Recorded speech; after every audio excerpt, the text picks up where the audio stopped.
Assalamualaikum warahmatullahi wabarakatuh. Selamat berjumpa kembali. Pada hari ini kita akan membahas tentang buku besar atau nama lainnya adalah General Ledger dan neraca saldo atau trial balance. Nah, pengertian buku besar atau General Ledger adalah kumpulan dari beberapa akun yang dipakai dalam perusahaan. Akun-akun dalam buku besar tersebut haruslah disusun secara teratur sesuai dengan klasifikasi akun.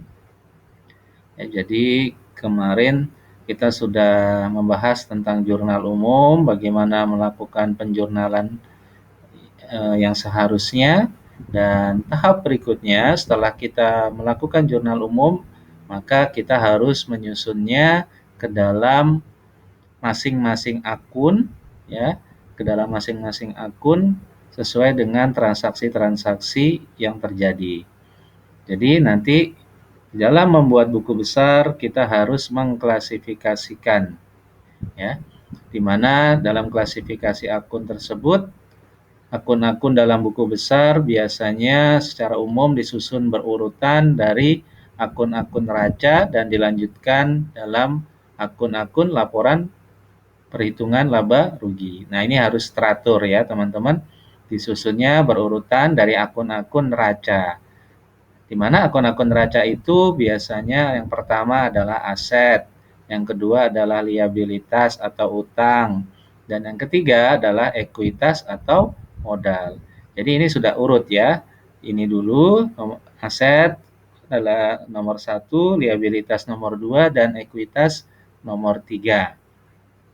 Kemudian dilanjutkan dengan akun-akun laporan perhitungan laba rugi, di mana akun-akun laporan perhitungan laba rugi itu yang pertama terdiri dari pendapatan, yang kedua adalah beban. Ya, jadi ini disusun secara berurut, aset dulu, liabilitas atau utang dulu, kemudian ekuitas atau modal, kemudian pendapatan, kemudian beban.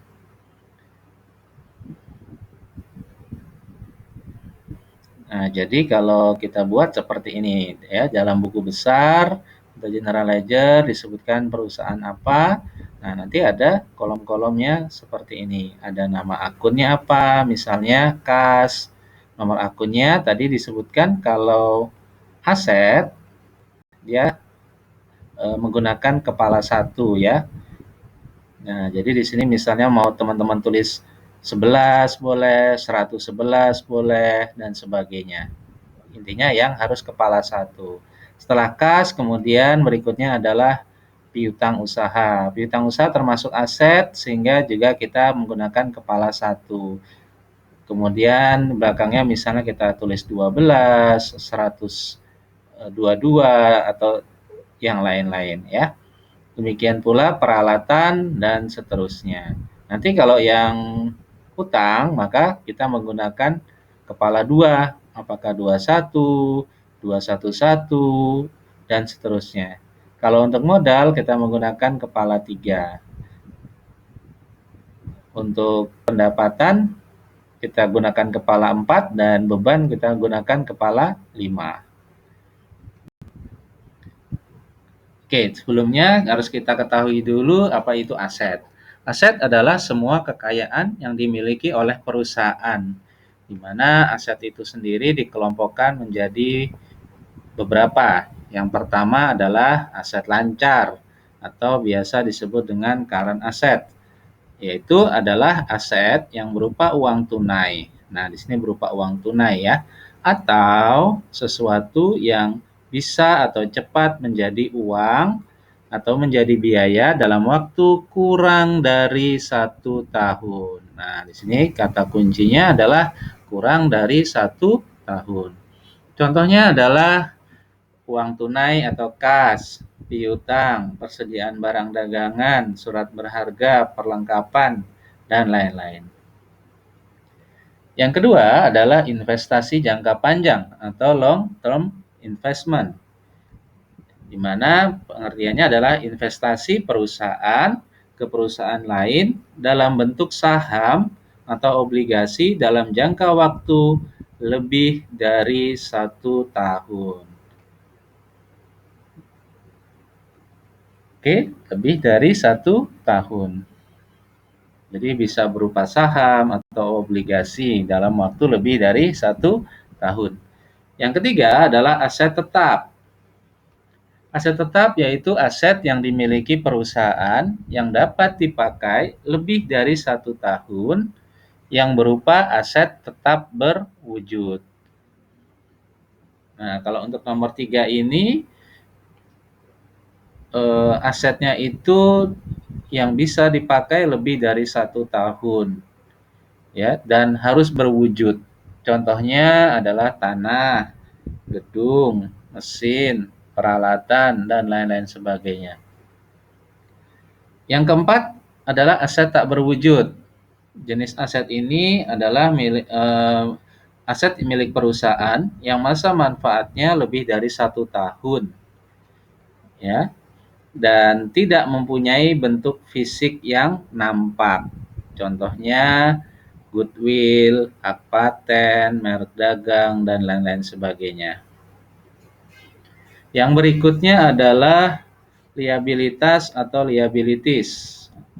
Liabilitas adalah hutang perusahaan kepada pihak lain yang harus dibayar.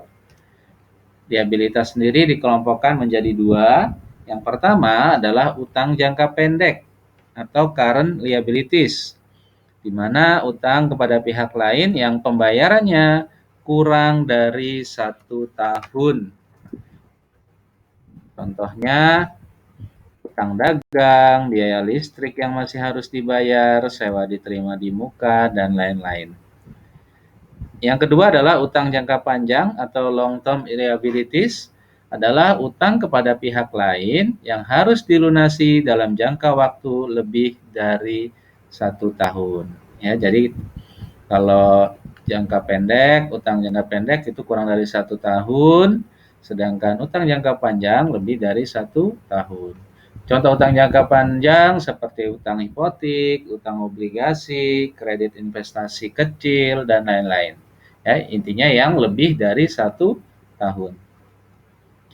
Berikutnya ada ekuitas pemilik atau owner's equity, pendapatan atau revenues, dan beban atau expense.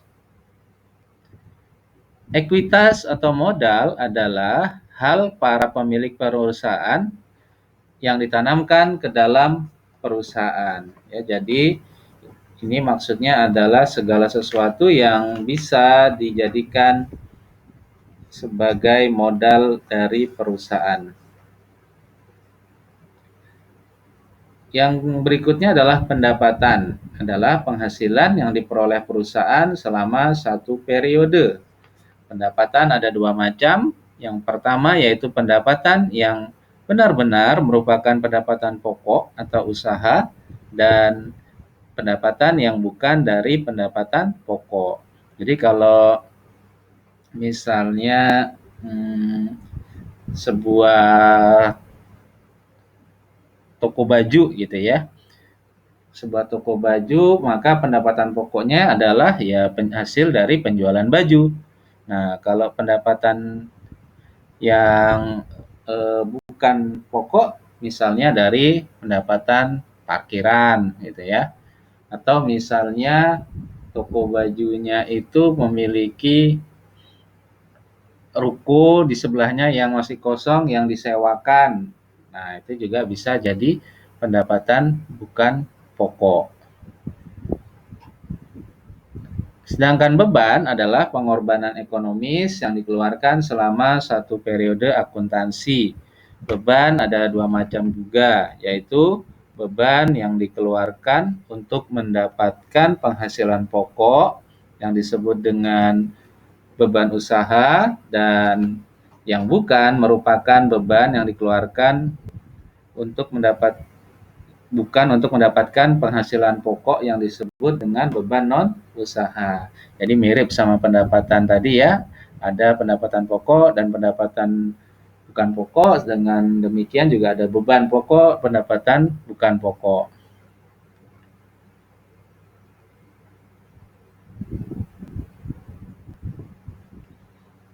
Oke, untuk klasifikasinya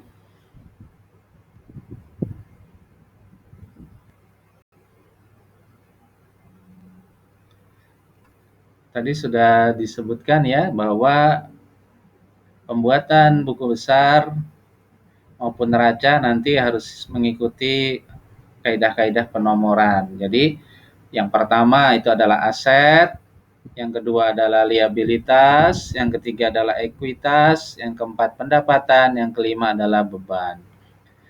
Sebenarnya masih banyak jenis-jenis akunnya, tapi ini hanya contoh sebagian kecil ya.